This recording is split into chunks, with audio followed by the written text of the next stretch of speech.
All, I'd like to say what a privilege it is to be entrusted with delivering this attempt to encapsulate the life of Lulu Blundell. I say attempt advisedly because, though tragically short, Lulu's life was one which was so full to bursting that to capture it in a few words is the most Herculean of tasks. When Stephen and Carolyn asked me to do this, they made one thing very clear. They did not want a sanitized angel to appear through these lines. They wanted Lulu, remembered as she truly was, remarkable in every way.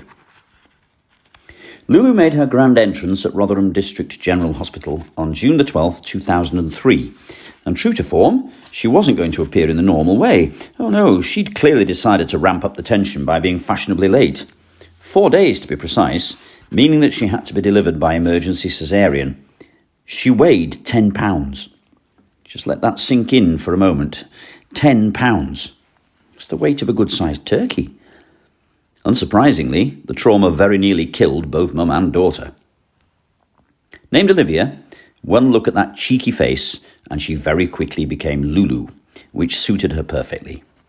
And all those who knew and loved her called her Lulu throughout her life, Olivia being reserved only for officialdom. Some babies have a slow start when it comes to feeding, and especially the tricky weaning phase. Not Lulu. Right from the start, she had an appetite that begged belief. It was almost impossible to fill her up. She was like that plant in the Little Shop of Horrors. Feed me. Lulu loved food. All food.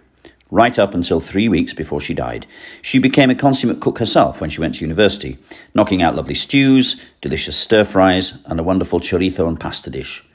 She absolutely loved Chinese takeaways with the Binghams, Grandad Blundell's amazing roast dinners, and what her dad describes as his creative kitchen cuisine. You won't be at all surprised to know that Carolyn and Stephen describe her as a bossy, funny, kind toddler. Nothing changed then. At 17 months, along came the most fantastic toy for her to play with, a little brother, Seth, ideal for bossing and looking after in equal measure. From the beginning, theirs was a bond that was fierce and intensely loving, best friends as well as brother and sister. Lulu began her education at Manor House Nursery in Eckington, where it was reported she ate very well, filled her nappy with great enthusiasm, and never stopped smiling. She continued with 2 out of the 3. At Aston Fence Junior School, there were only 7 girls in her class, and to a certain extent, this was of benefit to Lulu, allowing her to reject conformity to certain perceived norms and plough her own furrow. Both sets of grandparents threw themselves willingly into assisting with Lulu's care in these years. Before school and after school, holidays, sleepovers, school events and sporting commitments, nothing was too much trouble. They were always on hand, helping to shape her life with their quiet, loving care. Lulu's secondary schooling began at Outwood Academy, Portland, but swim training commitments necessitated a move to Oakwood High School halfway through Year 7, and it was here that Michelle and I first met her as teachers of music and drama. To say Lulu made an immediate impression would be an understatement. To begin with, a combination of tall parents and all that food meant that she stood head and shoulders above the rest of the year group and was often mistaken for a Year 10 pupil. Lulu had a passion for English, drama and art. Less so for maths, chemistry and Spanish. She could be somewhat forthright in her views regarding these subjects, leading to a number of detentions and isolations in an attempt to get her to see the error of her ways. I distinctly remember the day Michelle and I discovered we'd be teaching Lulu for GCSE drama. It was a mixture of delight and trepidation. I'd have to up my game if I was to fulfill the expectations of this feisty girl, who was, after all, considerably bigger than both of us put together. It turned out to be the most fantastic experience. If you got Lulu and she got you, you were in for an exhilarating, joyful time, celebrating and nurturing an enormous talent in partnership. There was one major glitch in Lulu's time at Oakwood. She had an ongoing fallout with a similarly feisty young lady in her year group, which just wouldn't go away, until taking matters into her own hands, Lulu gave her a bit of a physical lesson. Excluded on the spot, a mum invited him for a readmission meeting at the end of the exclusion period. Lesson learnt by all concerned.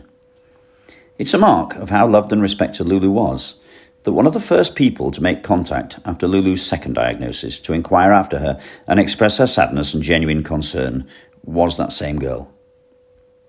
Unsurprisingly, Lulu's magnetism and the fact that she was hugely enthusiastic and charismatic at school, which she loved, made her extremely popular, and Friday and Saturday nights would regularly see the Blundell's garden, garage and games room full of good-natured, noisy teenagers. One of the highlights of my career was directing school productions with Michelle. And when we auditioned pupils for our production of Annie, there was only one possible choice for Miss Hannigan, a loud-mouthed, drunken, bossy schoolteacher. No offence, but Lulu was a shoo-in. She threw herself into the role, never missing a rehearsal, learning her lines quickly, belting out the songs like a teenage Bette Midler, and mastering tricky dance routines. Not so one of her co-stars. A young man who, as opening night was rapidly approaching, had scant knowledge of his lines, hit about 1 note in 5 in his duet with Lulu, and danced so spectacularly out of time with the music it made you feel seasick to watch him. At an extra rehearsal, after Michelle and I had bellowed, cajoled, and generally lost all hope, Lulu suddenly put her hand up and said, "Miss, sir, leave it to me." Grasping the young man by his lapels in a manner reminiscent of Tommy Cannon grabbing hold of Bobby Ball, she pushed her face close to his and said firmly, "Gareth, you can't sing, you can't dance, and you don't know your lines. In fact, you're shit. Now sort it out." The improvement at the next rehearsal was remarkable. As a more senior student, along with Eve, Lulu led our cast by example and gave the most brilliant performance. Not only that, but she made another friend for life in the lovely Emily. Then, in year 11, came the devastating news that Lulu had been diagnosed with Ewing's sarcoma, and despite the hospital visits, stays and treatments, Lulu was able to complete nearly all her GCSEs and achieve some excellent grades. Not only that, but she attended her school prom, turning every head with her hair cropped to 1/2 inch and dyed a deep plum colour and wearing an incredibly stylish trouser suit. She oozed class and determination. Post-16 education was at Thomas Rotherham College, where she began 3 A-levels in psychology, English and art. Unfortunately, she was unable to attend lessons due to treatment at Weston Park in Sheffield and the Royal Orthopaedic Hospital in Birmingham, and when she was able to resume lessons on crutches and on one leg, she made the difficult decision to drop a subject and concentrate solely on English and art, at which she excelled. Then came lockdown and online lessons. Astoundingly, given her circumstances, through grit and determination, Lulu gained an A in art and a C in English, using her experience around visibility, disability and amputee status to inform her work. Lulu had informed her chosen universities of her circumstances and was unable to fulfil the requirements for her first choice of Birmingham. But the disappointment spurred her on to pick the phone up, and within a short time she'd secured 2 offers from Brighton, who said they'd be honoured to have her, and Newcastle. She chose Newcastle and didn't just fall in love with the city, because it was there that she met the wonderful Paddy. Outside of academic studies, Lulu packed her life with activity. She went all the way from Rainbow to Scout, picking up a Duke of Edinburgh Bronze Award on the way. She played piano and loved playing pop songs with her friends when she could. But her greatest love from a very early age was water. As a 2-year-old, she went to Retford Leisure Centre and once occasioned the biggest waterborne evacuation since Dunkirk by releasing her own little torpedo into the pool. The cause was later established to be a baby-bottom swim-nappy interface malfunction. Later years saw her establish herself as an outstanding breaststroke and backstroke swimmer, competing at local events for Rotherham Metro Swim Club, where she also made fantastic friendships. Her attempts at butterfly were less successful, being likened to a drowning dog. So you won that one hands down, Seth. At 14, she moved to Sheffield Swim Squad and under the guidance of outstanding coaches achieved county-level success. The pool was one thing, but Lulu's ultimate passion, which saw her blossom, was open water swimming. Where you and I would look at Loch Lomond or Windermere or even the London docks and admire their beauty but shiver at the thought of their chilly, choppy waters, Lulu would plunge in and swim for 1/2 mile. Yet another example of how extraordinary and fearless she was. I'm sure we were all moved to tears by the incredible tribute made to Lulu by Newcastle Falcons Rugby Club in recognition of her work for the club and her fundraising for the Teenage Cancer Trust. Her other passion was, of course, rugby, which she came to having watched Seth play for a number of seasons. To her frustration, there were no girls' teams available to her until at 15 she was able to join Sheffield Swans. You won't be surprised to hear that she proved formidable on the pitch, tackling fearlessly, carrying the ball with huge determination and fearing no one. On one occasion, given her lack of regard for her own safety, she was persuaded to wear a scrum cap to protect her head. It stayed in place for the first half, and then she threw it away in disgust. Within 3 minutes of second half play, she'd received a crack to the head, which resulted in a black eye.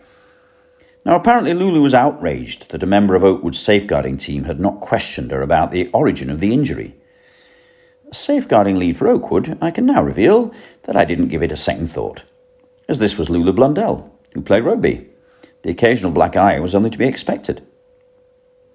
A tour of Devon and various rugby festivals followed, and she also joined Wakefield Trinity Under-16 girls, where more firm friendships were formed among the squad, team and coaches. Anyone who spent time with Lulu will know of her love for music. She went nowhere without it, and especially loved live music. The whole Blundell family would attend Camp Festival every year from her being a toddler, and the love of festivals never left her, meaning she attended Tramlines, Leeds Festival, One Love, Neighbourhood Weekender, Transmit and Glastonbury. And such was her love for music, she went to see Liam Gallagher just 2 weeks after her amputation. She was on crutches and had no prosthetic limb at that time. Told you she was tough. Family holidays for Lulu, Seth, Carolyn and Stephen were often spent in France, either in resorts or on campsites, where it was not an uncommon occurrence for boys to appear in front of Stephen and Carolyn asking for Lulu and declaring themselves to be her boyfriend. Needless to say, these holiday romances were short-lived, especially after they saw the warning glint in Carolyn's eye. She also loved her Butlins trips with Grandma and Grandad Blundell and caravanning breaks with Grandma and Grandad Bingham. Lulu's 29 diagnosis of Ewing's gave her a determination to make the most of every second, and with that in mind, she persuaded her team at Weston Park to tweak her medication and treatment regime so she could go to Tramlines, attend a charity dinner, go clubbing afterwards despite being on one leg at this time, and throw herself into the summer of her dreams following her terminal diagnosis. Lulu underwent the most punishing of treatment after her diagnosis. The horrors of highly aggressive chemotherapy are truly devastating. And alongside this, Lulu endured a range of highly invasive surgeries, transfusions and side effects. Throughout all this, if you visited her, she always greeted you with a smile and remained interested in you, which for someone so young and suffering so much is truly humbling. As you will know, Lulu had 2 terms at Newcastle University among wonderful friends, and with the love and support of Paddy, before the dreadful news came in June 2022 that the Ewings had returned, and this time it meant she might have just a few years to live. Then in September of that year, the even worse news, that it had spread and the prognosis was months. In true Lulu style, instead of wallowing in self-pity, she set about making plans to spend every moment with those she loved, doing the things she loved. And since June, she's been to Glastonbury, Magaluf with Lucy and Eve, Amsterdam, London, Manchester, Edinburgh twice, Sheffield, Northumberland and Newcastle, and all with that radiant smile. We can't forget Lulu's astonishing fundraising efforts for the Teenage Cancer Trust. This stands at £80,000 with a target of £100,000. Perhaps the bravest, most inspiring thing I've ever seen was Lulu running a 5K at Sheffield Tigers Rugby Club to raise funds. This was when she was in appalling pain, and all sensible advice was saying, this is too much even for you. How wrong that was. Through sheer, fierce determination, she did it, even finding the breath to apologise to me as I ran alongside her, and she swore as we went up a sharp slope and it hurt. So what is Lulu's legacy? It is multifaceted and hard to summarise. The world is diminished with her loss. It was a richer, sunnier place with her in it. She was happy and fun and silly, engaging and bright, fierce and feisty, but always smiley. She loved and laughed as she lived and didn't care too much what you thought about that. Many of us are changed now. We've become better, more self-aware, more appreciative, and more able to share our feelings. Lulu was never afraid to say I love you, and you always knew she meant it. Carolyn, Stephen, Seth and Paddy, I know are grateful to have had her in their lives, and so are many others on whom Lulu shone her light, no matter how briefly. Of course, 19 years was not enough, and those 4 special people, along with all of us here, wish it had been longer, but perhaps 19 years with Lulu equates to a lifetime with many others. So to you, Lulu, we thank you with all our hearts. This sonnet seems appropriate. Shall I compare thee to a summer's day, Thou art more lovely and more temperate. Rough winds do shake the darling buds of May, and summer's lease hath all too short a date. Sometimes too hot the eye of heaven shines, and often is his gold complexion dimmed. And every fair from fair sometime declines, by chance or nature's changing course untrimmed. But thy eternal summer shall not fade, nor lose possession of that fair thou owest. Nor shall death brag thou wanderest in his shade, when in eternal lines to time thou growest. So long as men can breathe, or eyes can see, so long lives this, and this gives life to thee.